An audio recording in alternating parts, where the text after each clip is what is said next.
During lunch, my son looked me dead in the eye and said, "The house is rightfully ours. You've lived here long enough." I replied, "And how does it feel knowing I already signed it all over to your sister?" The whole table went silent, and he stammered, "What sister?" Let me tell you folks, that moment right there, that was the culmination of months of manipulation, disrespect, and outright greed that had been building up in my own home.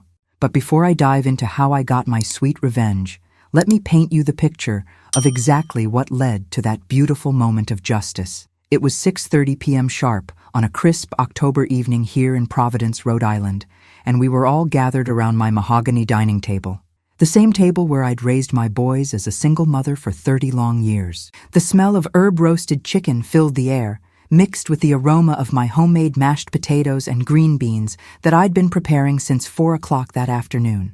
Michael, my 38-year-old eldest son, was seated right beside his wife, Sarah, this 30-year-old corporate lawyer who always looked at me like I was some kind of burden she had to tolerate. The woman wore designer clothes that cost more than my monthly pension, and she had this habit of checking her phone every 5 minutes like my home wasn't worth her precious time.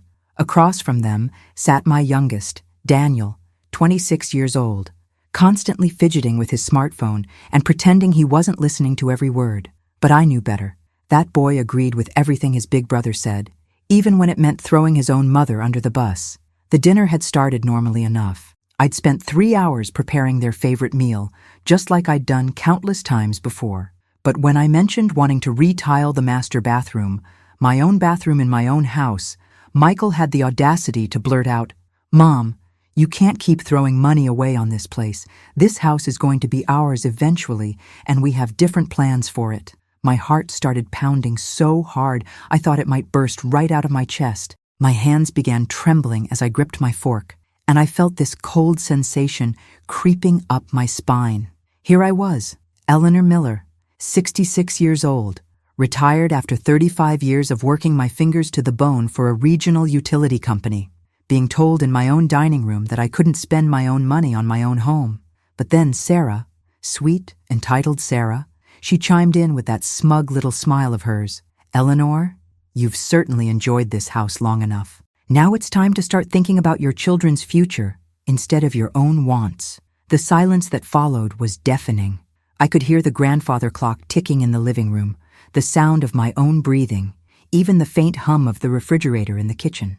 Daniel didn't even bother looking up from his phone, as if this conversation about kicking his own mother out of her home was the most natural thing in the world. I felt like the floor had disappeared right from under my feet. 30 years of sacrifice, 30 years of working double shifts to keep this roof over their heads, 30 years of being both mother and father after their deadbeat dad decided he needed to find himself and walked out on us. And this was my reward?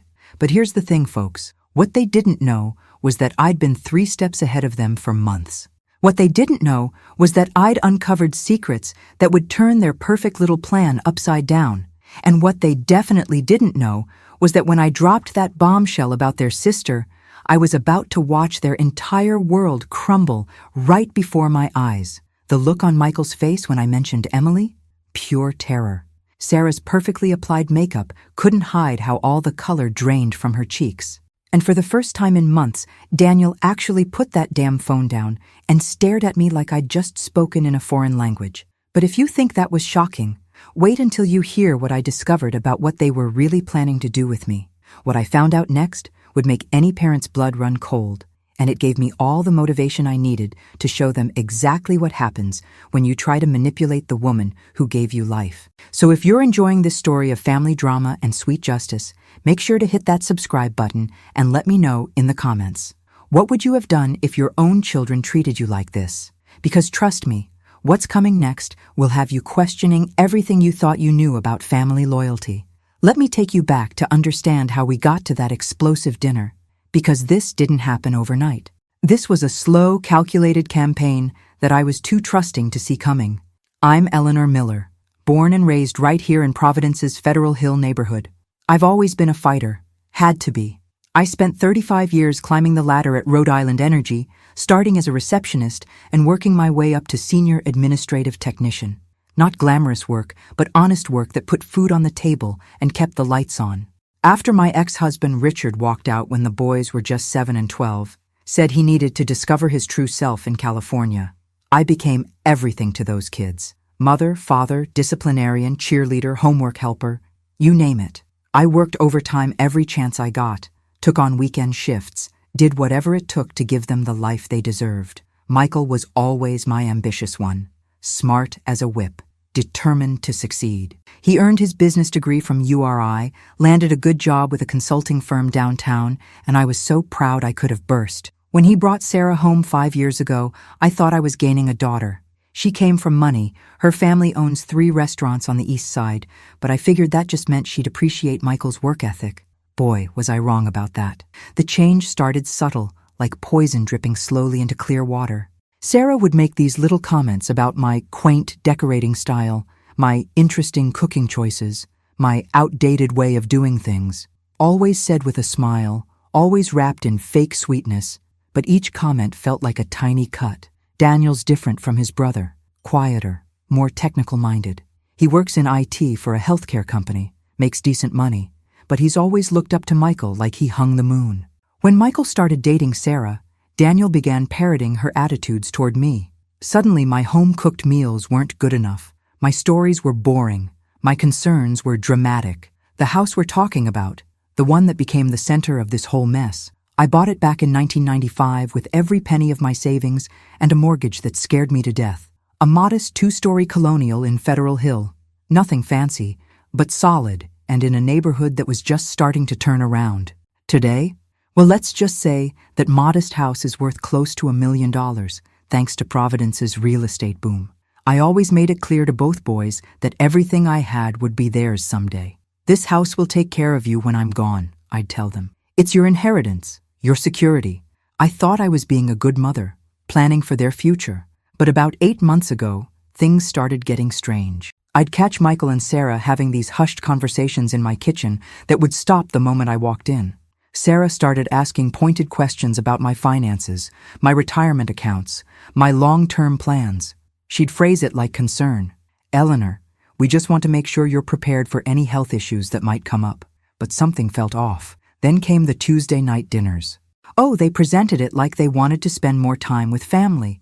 But every single dinner somehow steered toward the same topic. Wouldn't I be happier in a smaller place? Wouldn't I feel safer in a community with other people my age? Wouldn't it be smart to simplify my life? Michael started bringing up property taxes, maintenance costs, the burden of home ownership at my age. Sarah would chime in about how overwhelming it must be to manage such a big house alone. Daniel would nod along like a bobblehead doll, agreeing with whatever they said. The most insulting part? They thought they were being subtle. They thought I was some doddering old fool who couldn't see what they were doing. They'd exchange these knowing looks when they thought I wasn't paying attention, like parents humoring a difficult child. But here's what they didn't know.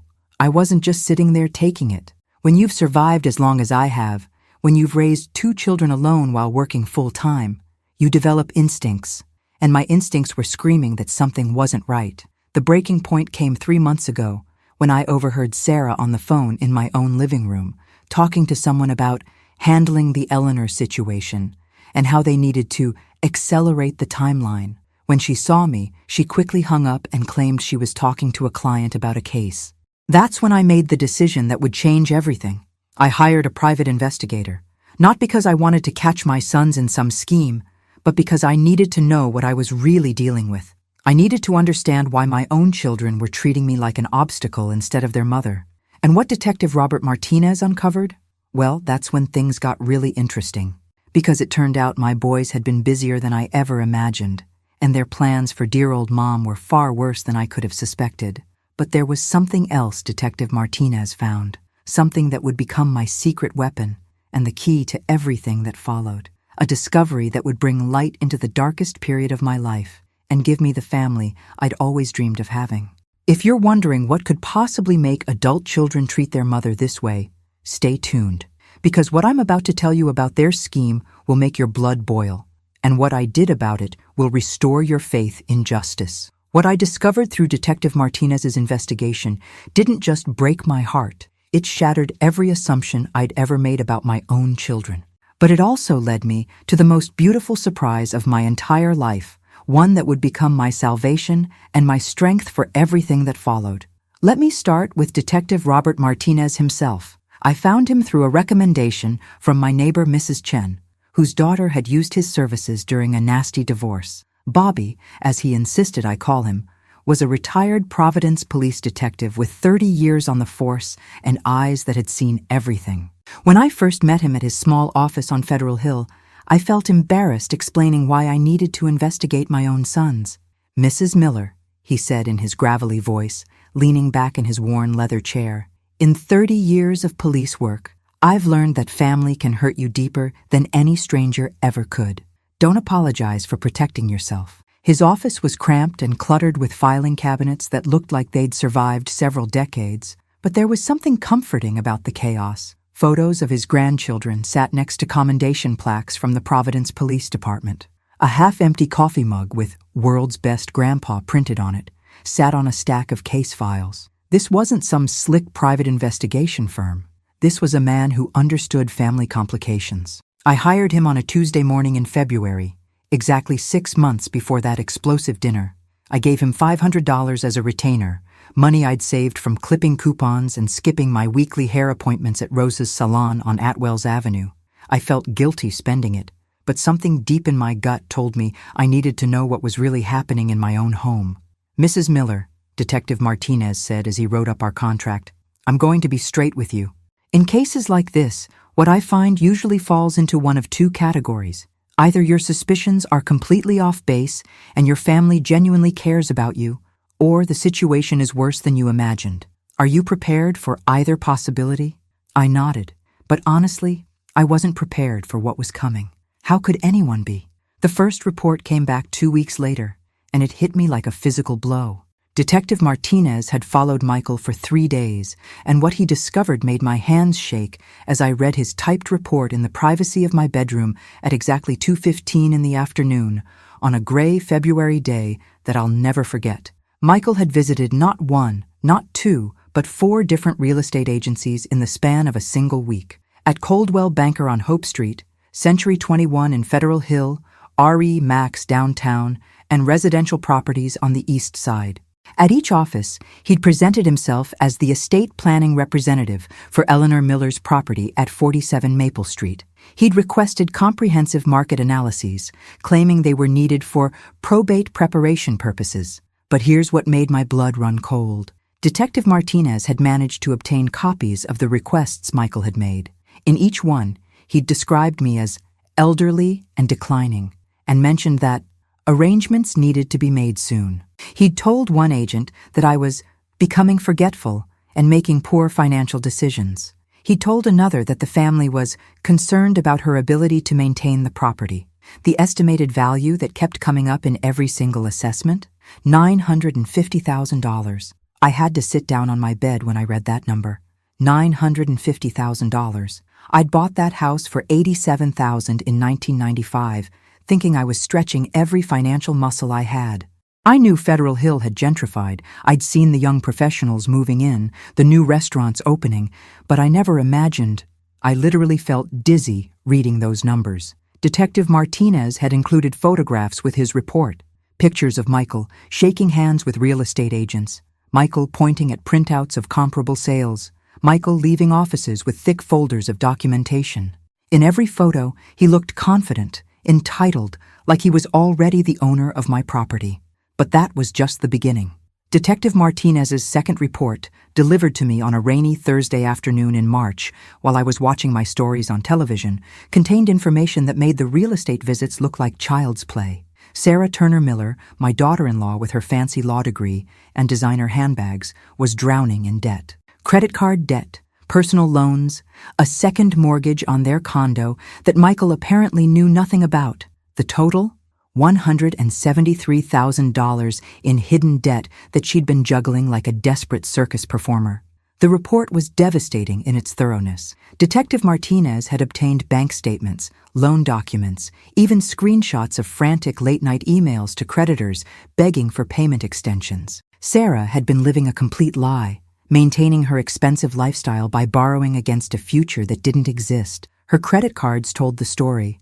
Nordstrom, Saks Fifth Avenue, expensive restaurants in Newport, weekend trips to Boston that she'd posted about on Instagram with hashtags like blessed and living my best life. Meanwhile, she was making minimum payments on balances that kept growing larger every month.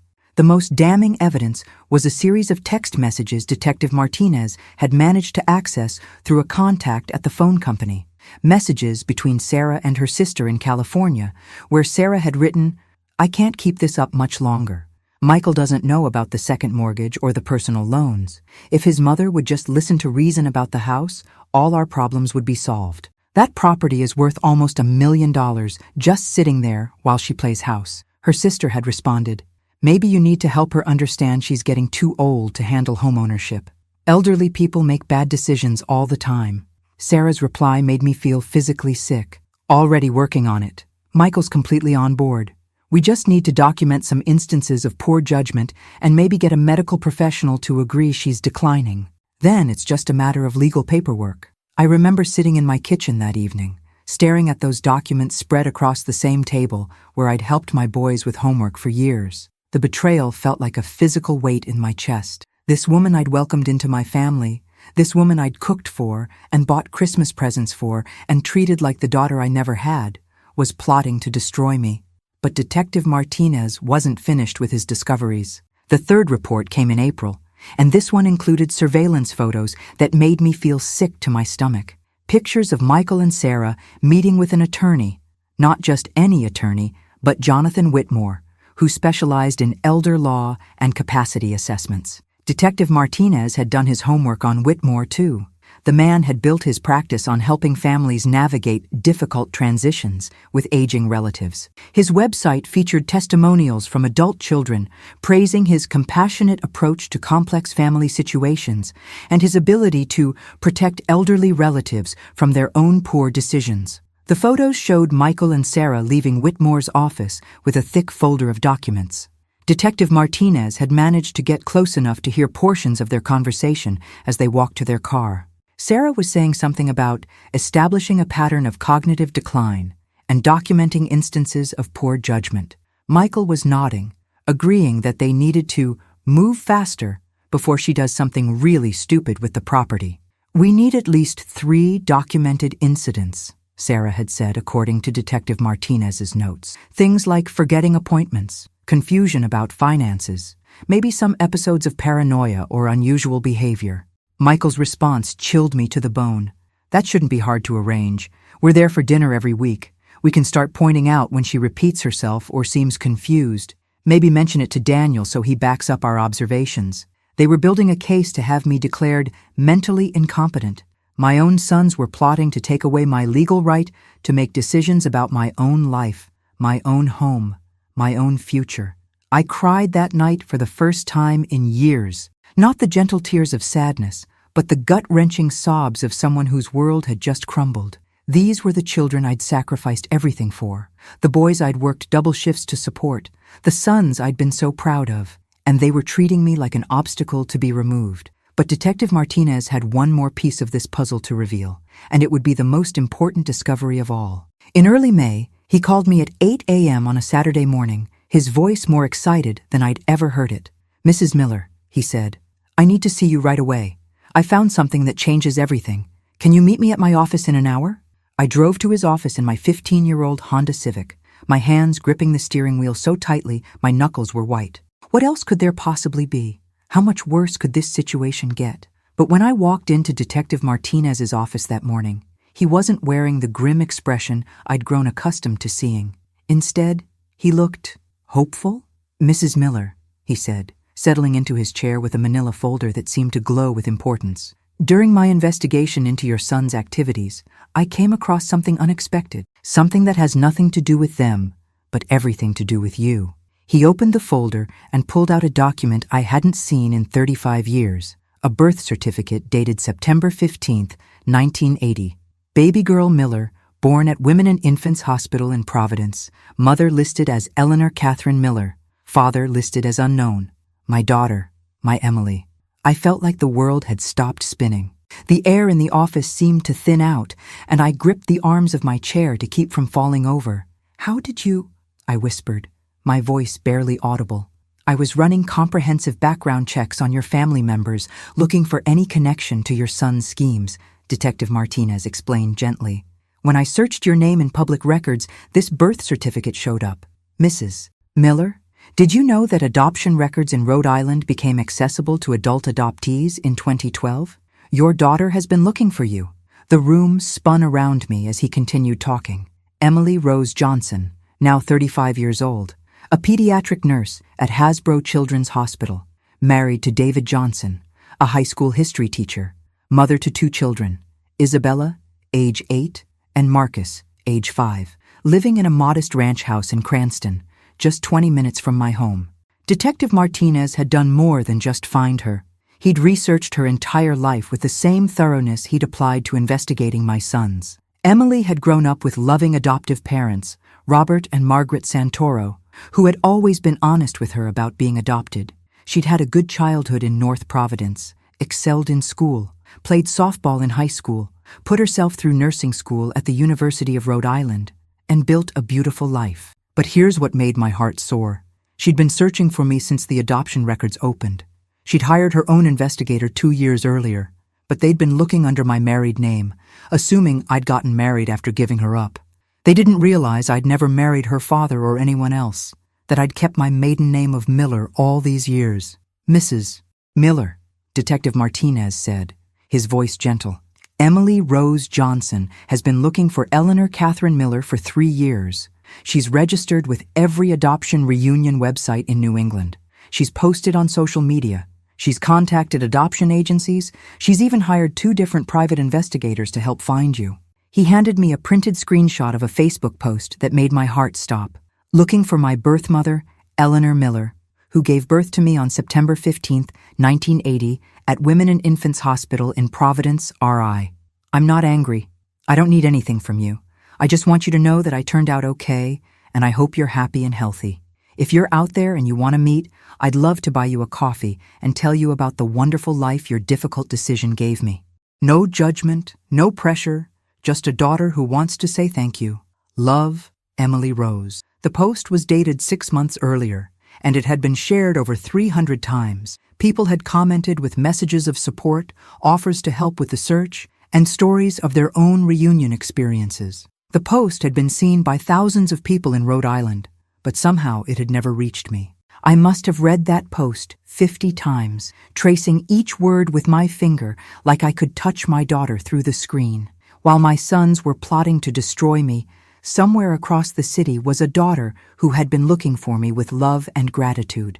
Detective Martinez pulled out more documents, printouts of Emily's nursing school records, her marriage certificate, birth certificates for her children, photos from her hospital's website where she was featured in an article about their pediatric cancer unit. My daughter wasn't just successful, she was making a difference in the world, helping sick children and their families through the worst times of their lives. "There's more," Detective Martinez said, pulling out a folder thick with photographs. "I've been observing Emily for the past month, just to get a sense of who she is before I approached you with this information." The photos showed Emily at work, coming out of the hospital in her scrubs with a tired but satisfied smile. Emily at a grocery store with her 2 children, patiently helping them choose cereal while maintaining control of a shopping cart full of family necessities. Emily and her husband David at a Little League game, cheering enthusiastically for what must have been one of their kids. But the photo that broke my heart was one of Emily sitting alone on a bench outside Hasbro Children's Hospital during what looked like a lunch break. She was holding what appeared to be a printout of that Facebook post, staring at it with an expression of such longing and hope that I started crying right there in Detective Martinez's office. "She carries that post with her everywhere," he told me softly. "My contact at the hospital says she checks her phone constantly, hoping someone will respond with information about you." Detective Martinez helped me find Emily's contact information, but I was terrified to reach out. What if she changed her mind when she met me? What if I disappointed her? What if she decided I wasn't worth knowing after all these years? What if the woman who had written that beautiful, forgiving Facebook post felt differently when faced with the reality of her birth mother? It took me 3 weeks to work up the courage to send a simple text message. I must have typed and deleted that message 50 times. Finally, on a Tuesday morning in late May, I sent, "Hello, Emily. I believe you've been looking for me. This is Eleanor Miller, your birth mother. If you'd like to meet, I would love that more than anything in the world." Her response came back in less than 5 minutes, and it made me cry with relief and joy. "Oh my God, yes! I've been waiting for this my whole life. When can we meet? I have so much to tell you. I can't believe you found me. This is the best day of my entire life." We arranged to meet at a small cafe called the Ivy League on Hope Street, neutral territory where we could both feel comfortable. I spent 2 hours getting ready, changing clothes 4 times, wondering what you wear to meet the daughter you gave up 35 years ago.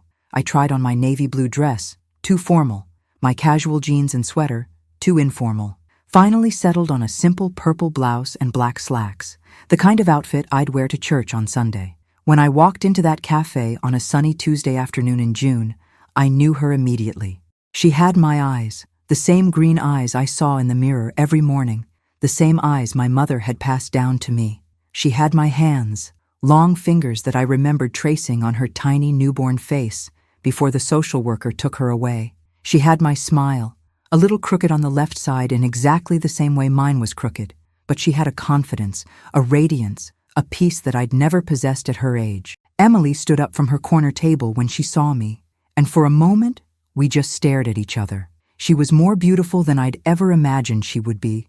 Not magazine beautiful, but beautiful in the way that good people are beautiful, with kind eyes and laugh lines and the glow that comes from a life well lived. Then she smiled, this huge, brilliant smile that lit up her entire face, and said, "Mom, it's really you?"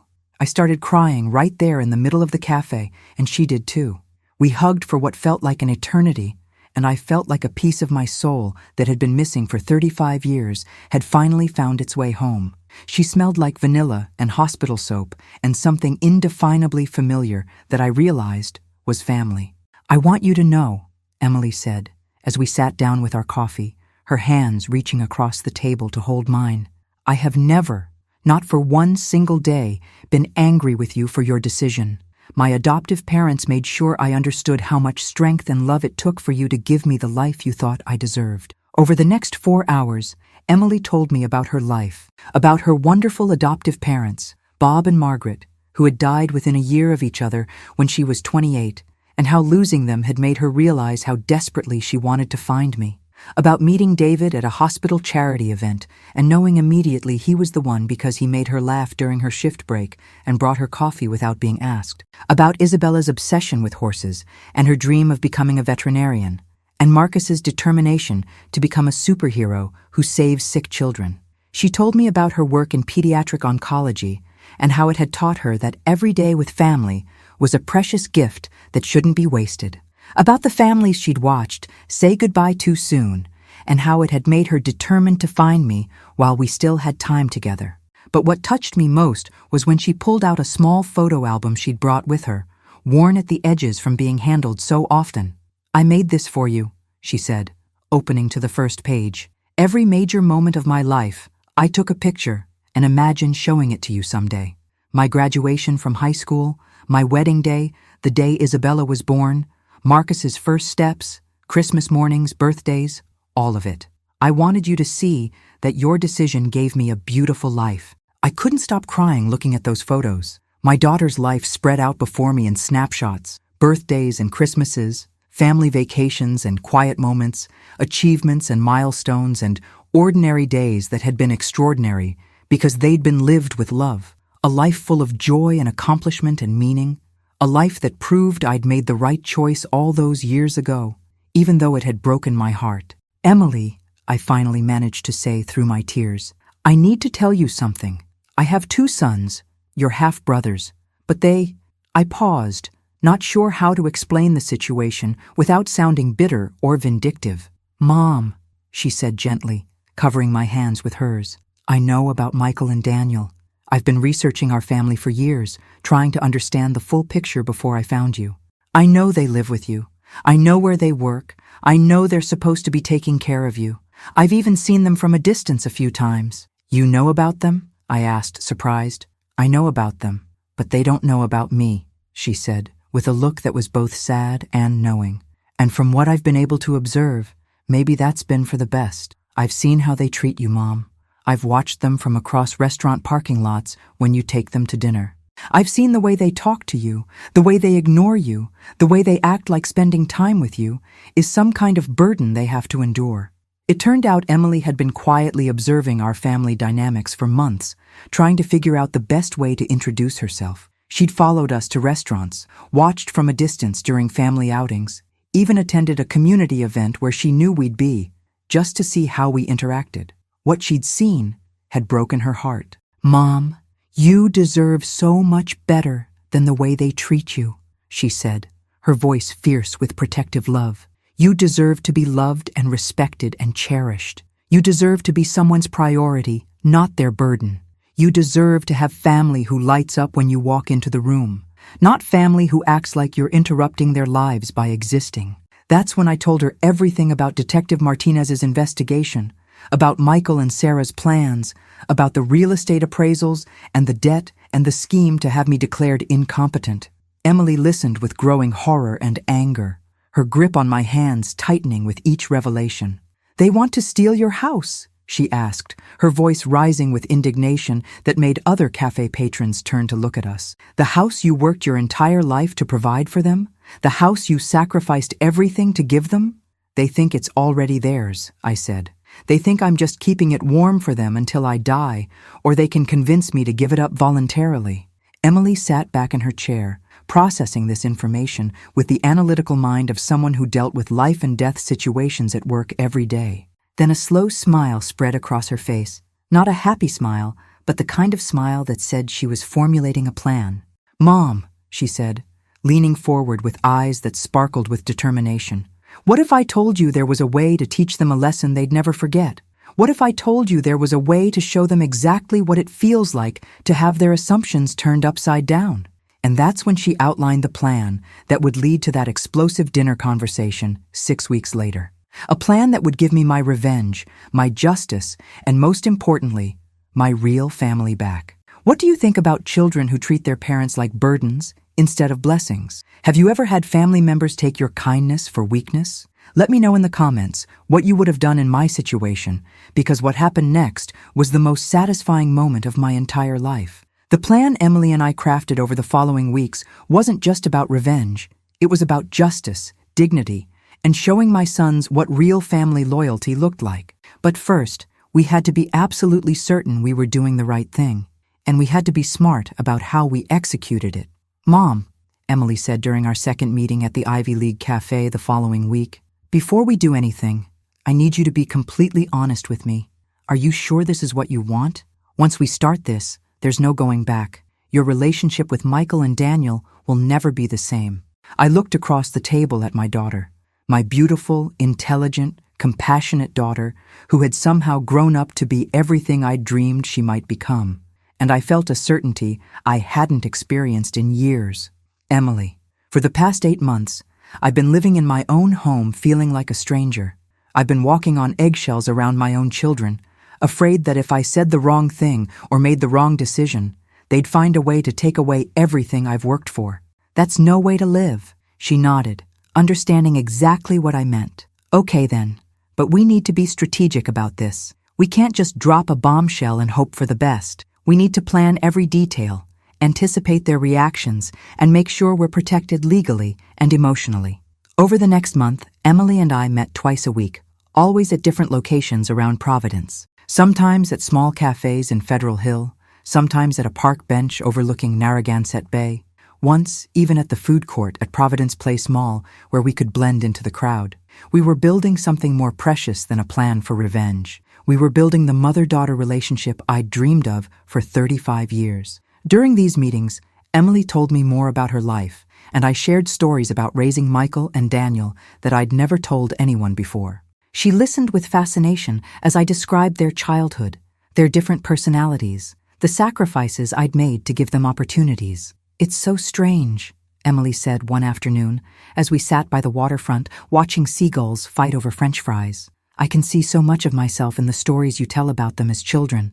Michael sounds like he had my determination, and Daniel has my tendency to overthink everything. But somewhere along the way, they lost sight of what really matters. I think I spoiled them, I admitted. I was so determined to give them everything I never had that I never taught them to appreciate what they were receiving.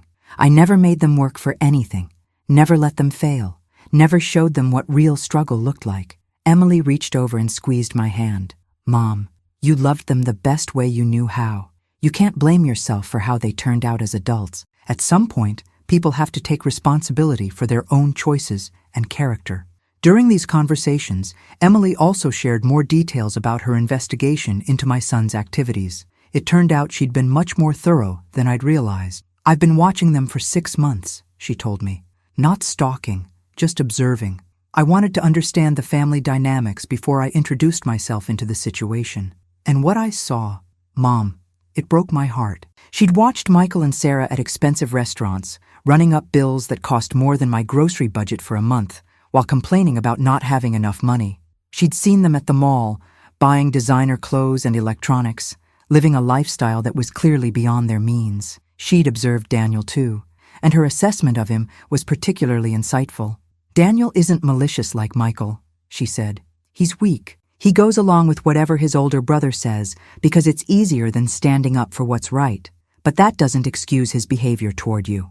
Emily had also done her homework on Sarah's financial situation, using her husband David's connections in the education field to verify some of Detective Martinez's findings. David, it turned out, had gone to college with someone who now worked at Sarah's law firm. The word around her office is that Sarah's in serious financial trouble, Emily reported. She's been borrowing money from colleagues, missing client deadlines because she's stressed about her debt, and there are rumors that the partners are considering letting her go. Your house isn't just a windfall for them. It's their only way out of financial disaster. But Emily's most valuable contribution to our plan was her perspective as a healthcare professional who dealt with family dynamics every day. In my work with pediatric cancer families, I see all kinds of family situations, she explained. I've seen families that come together and support each other through the worst possible circumstances, and I've seen families that fall apart when things get difficult. What I've learned is that crisis doesn't create character. It reveals it. Your son's behavior toward you isn't about the house or the money, she continued. It's about who they are as people. They see you as an asset to be managed rather than a person to be loved. That's not something that happened overnight. That's who they've become. This insight helped me understand that what we were planning wasn't cruel or vindictive. We were simply holding up a mirror to show my sons exactly who they had become. The legal aspects of our plan required careful coordination. Emily introduced me to her attorney, Rebecca Chen, a sharp woman in her 40s who specialized in estate planning and elder law. Rebecca's office was in downtown Providence, in a converted Victorian house that somehow managed to feel both professional and welcoming. Mrs. Miller, Rebecca said during our first meeting, what you're describing is unfortunately more common than you might think. Adult children who view their parents' assets as their inheritance rather than their parents' property. Let me be clear. Legally, you have every right to dispose of your property as you see fit, regardless of your son's expectations. Rebecca helped us understand the legal implications of transferring the house to Emily. Since Emily was legally my daughter through birth, even though she'd been adopted, the transfer would be considered a gift between family members. There would be tax implications, but nothing that couldn't be handled properly. More importantly, Rebecca helped us understand how to protect ourselves from any legal challenges Michael and Sarah might attempt. Based on what you've told me about their plan to have you declared incompetent, Rebecca said, we need to create a clear record of your mental capacity at the time of this transfer. I'm going to arrange for you to be evaluated by Dr. Patricia Hendricks, a geriatric psychiatrist who specializes in capacity assessments. Dr. Hendricks's evaluation took place on a Thursday morning in July at her office in a medical building near Rhode Island Hospital. She was a kind woman in her 60s with silver hair and glasses that made her look like everyone's favorite college professor. The evaluation was thorough. Cognitive tests, memory assessments, discussions about my decision-making process. Dr. Hendricks asked detailed questions about my finances, my living situation, my relationships with my children, and my reasons for wanting to transfer the house. Mrs. Miller, Dr. Hendricks said at the end of our 2-hour session. I want to be very clear about my findings. You are completely competent to make your own legal and financial decisions. Your memory is excellent, your reasoning is sound, and your understanding of the consequences of your actions is thorough. Anyone who suggests otherwise would be contradicted by extensive clinical evidence. She provided us with a written report that would serve as documentation of my mental capacity, insurance against any future challenges to the property transfer. While we were handling the legal aspects, Emily and I also worked on the emotional preparation for what was to come. She helped me practice what I would say, how I would handle their reactions, how to stay calm and strong when they inevitably became angry and accusatory. Mom, they're going to try to make you feel guilty, Emily warned me. They're going to say you're being unfair, that you're abandoning them, that you're choosing a stranger over your own sons. You need to be prepared for that. We role-played different scenarios. Emily would pretend to be Michael, throwing out accusations and demands, and I would practice responding calmly and firmly. At first, I found it difficult. My natural instinct was still to try to make peace, to smooth things over, to put their feelings before my own dignity. But Emily helped me understand that this wasn't about being mean or vindictive. It was about setting boundaries and demanding the respect I deserved. Mom, you've spent 38 years putting Michael's needs first, she said. You've spent 26 years putting Daniel's needs first. When do your needs get to matter? When do you get to be someone's priority? During this preparation period, Emily also introduced me to her family properly. I met David, her husband, on a Sunday afternoon at their modest ranch house in Cranston. David was exactly what I would have hoped for in a son-in-law. Kind, funny, clearly devoted to Emily and their children. He made me feel welcome immediately, treating me like I'd been part of their family for years, rather than a stranger who'd just appeared. Mrs. Miller, he said as he grilled hamburgers in their backyard, Emily has been talking about finding you for as long as I've known her. She used to say that someday she'd find her birth mother and thank her for making the hardest decision a mother could make. I'm so glad that day finally came. Meeting Isabella and Marcus was even more emotional. Isabella, 8 years old with Emily's green eyes and a gap-toothed smile, was shy at first, but warmed up when she learned I used to be a nurse, too. I let Emily explain the family connection in her own way and time. Marcus, 5 years old and full of energy, immediately decided I was his new favorite person when I showed him how to make paper airplanes. Grandma Eleanor, he said. Emily had explained that he could call me whatever felt right to him. Can you teach me how to make a rocket ship, too? Hearing that little boy call me Grandma for the first time made me cry. These children, my grandchildren, looked at me with the same love and acceptance I'd been hoping to see in Michael and Daniel's eyes for years. The contrast was stark and painful. Here were children who barely knew me, welcoming me into their family with open hearts, while my own sons treated me like an inconvenience in my own home. As we got closer to the date we'd chosen for our revelation dinner, Emily helped me prepare for the practical aspects of what would happen afterward. Mom, you need to be ready for the possibility that they'll react very badly, she said. They might try to intimidate you. They might threaten legal action. They might even try to turn other family members against you. Are you prepared for that? I thought about my small extended family, a few cousins I rarely saw, some elderly neighbors who'd become friends over the years. Most of my real social connections were through work, and I'd been retired for 2 years. You know what, Emily? I said. I don't think I have that much to lose. The people who really matter, like Mrs. Chen next door and my friend Rosa from the salon, they know what kind of person I am. Anyone who would judge me without knowing the whole story probably isn't worth worrying about. Emily smiled proudly. That's exactly the right attitude, Mom. And remember, you won't be facing this alone. You'll have me and David and the kids. You'll have a family that actually wants you around. We also planned for the immediate aftermath of the dinner. Emily and David would be waiting at their house, ready to come get me if the confrontation went badly and I needed to leave immediately. We had packed a suitcase with my essential belongings and stored it in Emily's guest room, just in case. I don't think it will come to that, Emily said, but I want you to know that you have a place to go no matter what happens. You're not trapped in that house with people who don't appreciate you. The week before our planned dinner, Emily and I had one final meeting to go over every detail. We met at a small Italian restaurant in Federal Hill, the same neighborhood where I'd raised my sons, where Emily now knew she would have grown up if circumstances had been different. "Are you having any second thoughts?" she asked, as we shared a plate of her adoptive grandmother's favorite pasta dish. I looked at my daughter, this remarkable woman who had every right to be angry with me for giving her up, who instead had spent years searching for me with love and forgiveness, and I felt more certain than I'd ever felt about anything. "No second thoughts," I said. "I've spent too many years being afraid of my own children's disapproval. It's time for them to learn that treating people badly has consequences, even when those people are family." Emily raised her glass of wine. We'd decided to celebrate early, before things got complicated, and made a toast that I'll remember for the rest of my life. "To mothers and daughters finding each other," she said. "To second chances and new beginnings. To the courage it takes to choose love over fear. And to teaching ungrateful children that respect isn't optional, it's required." We clinked glasses, and I felt ready for whatever was coming next. The night before the dinner, as I lay in bed in the house I'd worked so hard to provide for my sons, I thought about the journey that had brought me to this moment. Tomorrow night, everything would change. Tomorrow night, Michael and Daniel would learn that their mother was stronger than they'd given her credit for. Tomorrow night, they'd discover they had a sister.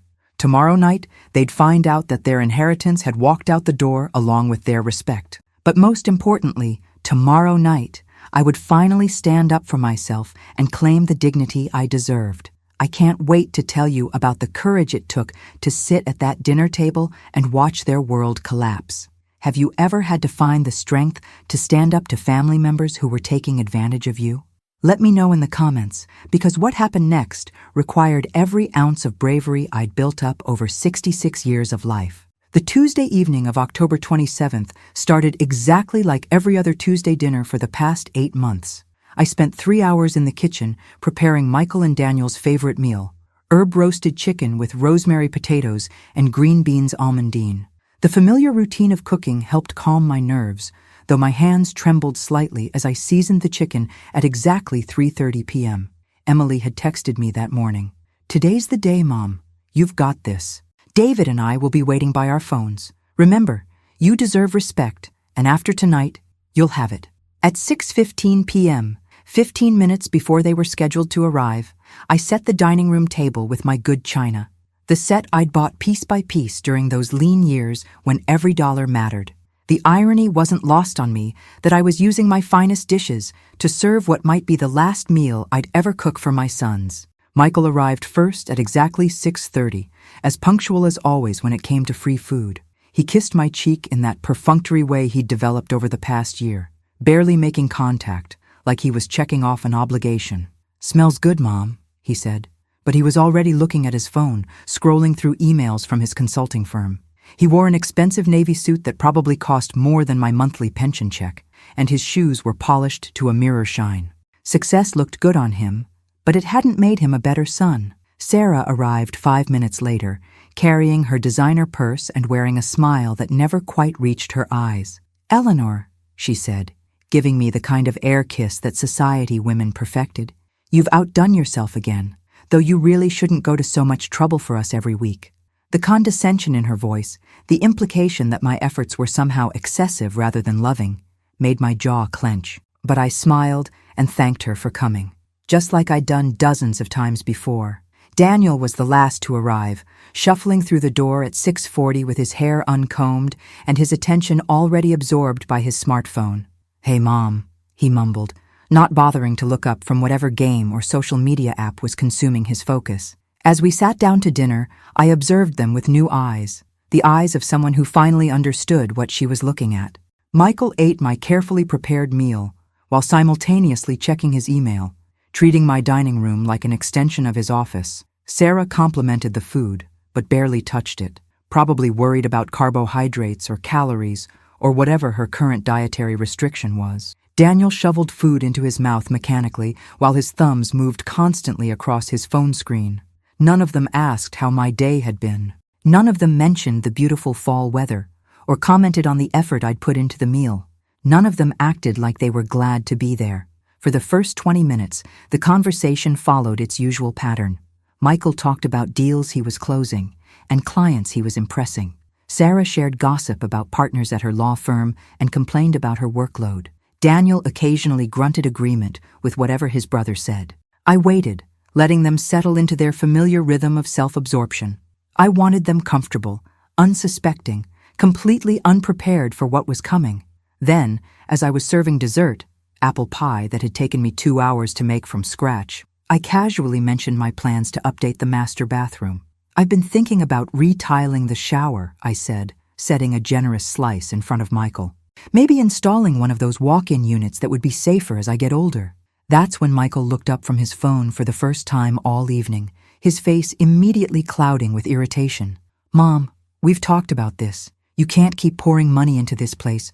The house will be ours eventually, and we have other plans for it." His tone was sharp, dismissive, like he was correcting a child who'd suggested something foolish. The words hit me like a slap, but I'd been preparing for this moment for weeks.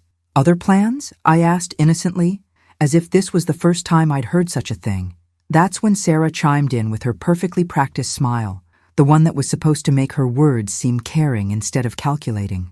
"Eleanor, you've certainly enjoyed this house long enough. Now it's time to start thinking about your children's future instead of your own wants." The silence that followed was complete. I could hear the grandfather clock in the living room ticking, the hum of the refrigerator in the kitchen, the sound of my own heartbeat in my ears. Daniel finally looked up from his phone, sensing the tension, but not understanding its source. I felt that familiar sensation, the floor seeming to disappear beneath my feet, my chest tightening with the pain of being dismissed by my own children. But this time, instead of shrinking back or trying to smooth things over, I felt something else rising up inside me. Strength, clarity, the power that comes from knowing you're about to deliver justice. I took a deep breath, looked Michael straight in the eye, and spoke the words that Emily and I had practiced dozens of times. "And how does it feel to know I've already transferred the deed to your sister?" The reaction was everything Emily had predicted it would be.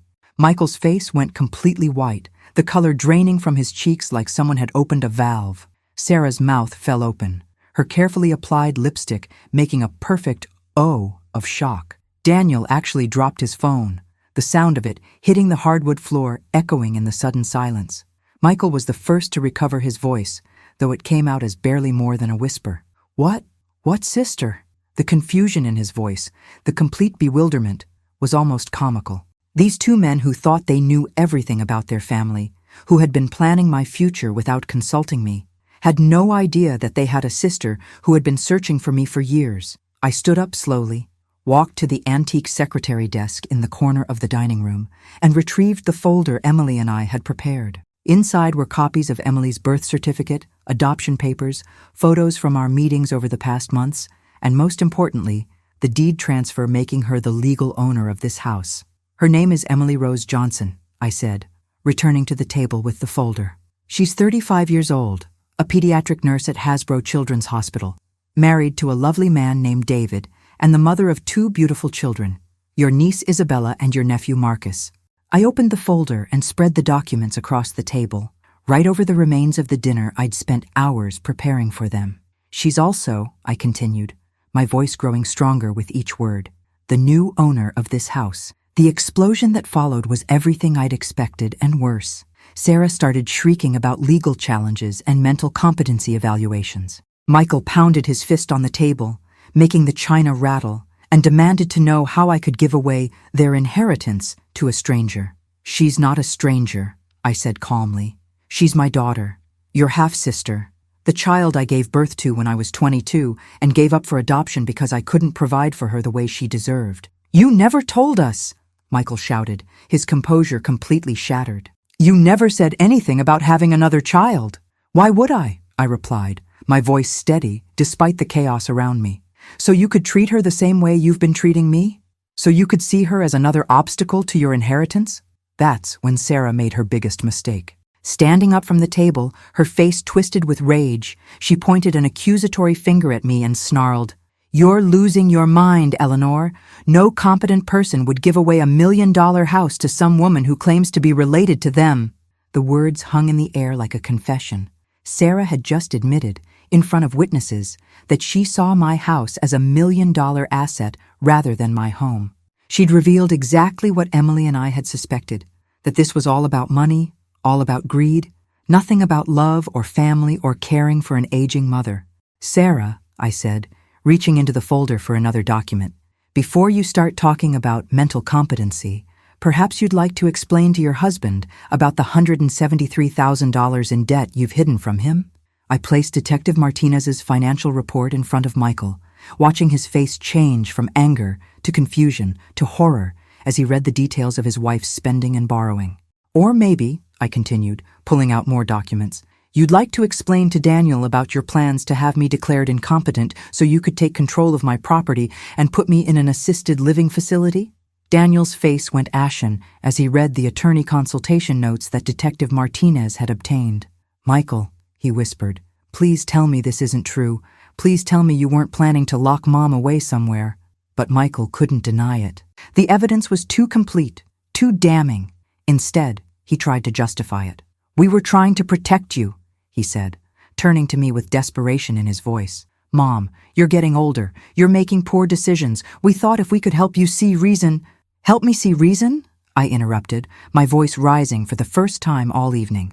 Michael, I worked 35 years to pay for this house. I raised you and your brother in this house. I've maintained it, improved it, and turned it into something beautiful. And you think it's poor judgment for me to want to keep living in my own home? I stood up, feeling taller and stronger than I had in months. The only poor judgment I've shown is in raising sons who see their mother as an asset to be managed rather than a person to be loved. Daniel, to his credit, looked genuinely ashamed. Mom, I didn't know about the assisted living thing. Michael said we were just looking out for your best interests. Daniel, I said gently, because despite everything, he was the one who might still be salvaged. When was the last time you asked me what my best interests were? When was the last time either of you treated me like someone whose opinions and feelings mattered? Sarah, meanwhile, had moved from anger to panic as the reality of her situation set in. With the house gone, her secret debt exposed, and their plans revealed, she was facing financial and social ruin. You can't do this, she screamed. I'll contest it in court. I'll have you evaluated by real doctors. I'll prove you're not competent to make this decision. That's when I pulled out the final document. Dr. Hendrix's comprehensive mental competency evaluation. Feel free to try, I said, placing the psychiatrist's report on top of the other papers. Dr. Patricia Hendrix is one of the most respected geriatric psychiatrists in New England. She evaluated me last month and found me to be completely competent, with excellent memory and sound judgment. Her report specifically notes that any claims to the contrary would be contradicted by extensive clinical evidence. The fight went out of Sarah like air from a punctured balloon. She slumped back into her chair, finally understanding that Emily and I had outmaneuvered them completely. Michael made one last desperate attempt to regain control. Mom, even if all of this is legal, how can you choose some stranger over your own sons? We're your family. We're the ones who've been here for you. That question, the assumption that proximity equals love, that blood relation guarantees devotion, gave me the opening I'd been waiting for. Michael, I said, sitting back down at the table, let me tell you about Emily. In the 3 months since we've reconnected, she's called me every single day just to check on me. She's introduced me to my grandchildren, who call me Grandma Eleanor, and actually seem excited to see me. She's invited me to family dinners where I'm treated like a guest of honor, not a burden to be tolerated. I paused, looking at each of my sons in turn. Emily has listened to stories about my childhood, asked about my dreams and fears, remembered details about things that matter to me. She's made me feel like someone worth knowing, someone worth loving. In contrast, I continued, my voice gaining strength, when was the last time either of you called me just to talk? When was the last time you asked about my life, my interests, my feelings about anything? When was the last time you treated me like someone you actually enjoyed spending time with? The silence that followed was answer enough. Daniel was the first to speak, his voice small and ashamed. Mom, I'm sorry. I didn't realize how we were treating you. Daniel, I said gently, I appreciate that, and I hope this experience teaches you something about how to treat people you're supposed to love. But the damage has been done. Emily has shown me what it feels like to be valued, and I can't go back to accepting less. Michael wasn't ready to give up. What about everything we've done for you? All the dinners, all the time we've spent here? You mean the dinners where you spent the entire time on your phone or complaining about having to be here? I asked. The visits where you treated my home like your future property and me like a caretaker who'd overstayed her welcome. I gathered up the documents, feeling a sense of completion I hadn't experienced in years. Boys, I said, using the term that reminded them they were still my children, despite everything. You have 30 days to make other living arrangements. Daniel, since you were manipulated by your brother rather than being the mastermind, you can take whatever furniture or personal items you want from your room. Michael, you and Sarah are welcome to anything from the guest room you've been using as an office. 30 days? Sarah shrieked. We can't find a place and move in 30 days. You should have thought about that before you started planning to put me in a home, I replied calmly. I'm being more generous than you were going to be with me. As the reality of their situation sank in, both Michael and Sarah began to plead. They offered compromises, promised to change, swore they'd treat me better if I'd just reconsider. But Emily had prepared me for this too. The time for promises was before you tried to steal my home and my independence, I said. You've shown me who you really are. I believe you. Daniel asked the question I'd been hoping one of them would ask. Mom, can we meet her? Can we meet Emily? That, I said, would be up to Emily. She knows all about both of you. She's known for months. Whether she wants a relationship with her half-brothers depends entirely on how you choose to handle this situation going forward. I walked to the front door, opened it, and stood waiting for them to leave. I'd like you all to go now, I said. I have a phone call to make to my daughter. Michael and Sarah left in a fury of threats and accusations, but Daniel paused at the door. Mom, he said quietly, I really am sorry. I hope someday you can forgive me. Daniel, I replied, forgiveness is possible, but respect has to be earned, and that's going to take time. After they left, I called Emily immediately. How did it go? She asked, her voice full of excitement and concern. Perfect, I said, feeling lighter than I had in years. Absolutely perfect. They know about you now, they know about the house, and they know that their mother isn't the pushover they thought she was. Are you okay? Do you need us to come over? I'm better than okay, I said, looking around my dining room in my house, where I would continue to live with dignity and respect. I'm free. That was 6 months ago. Today, as I write this story, I'm living in Emily's guest room while she and David renovate the main house to add a mother-in-law suite where I'll have my own space, but still be part of their family. Isabella and Marcus have adopted me completely. I'm the grandmother who makes the best chocolate chip cookies and always has time for homework help or bedtime stories. Michael and Sarah moved in with Sarah's parents on the east side, and last I heard, they were in marriage counseling trying to work through the financial deception and trust issues that had come to light. Sarah was forced to declare bankruptcy, and Michael took a second job to help cover their reduced living expenses. Daniel, surprisingly, has worked hard to rebuild our relationship. He found his own apartment in North Providence, started therapy to understand why he'd been so easily manipulated by his brother, and has dinner with Emily's family and me every other Sunday. He's genuinely sorry for his behavior, and Emily has cautiously begun to accept him as a brother. Michael has made a few attempts to reconcile, but they've all been focused on what he's lost rather than what he did wrong. Until he can understand the difference, Emily and I have agreed that he's not ready to be part of our family. The most beautiful part of this whole experience has been watching Emily become the daughter I always dreamed of having. She includes me in everything: family decisions, holiday planning, the children's school events. When Isabella won her first horse show ribbon, Emily made sure I was there to see it.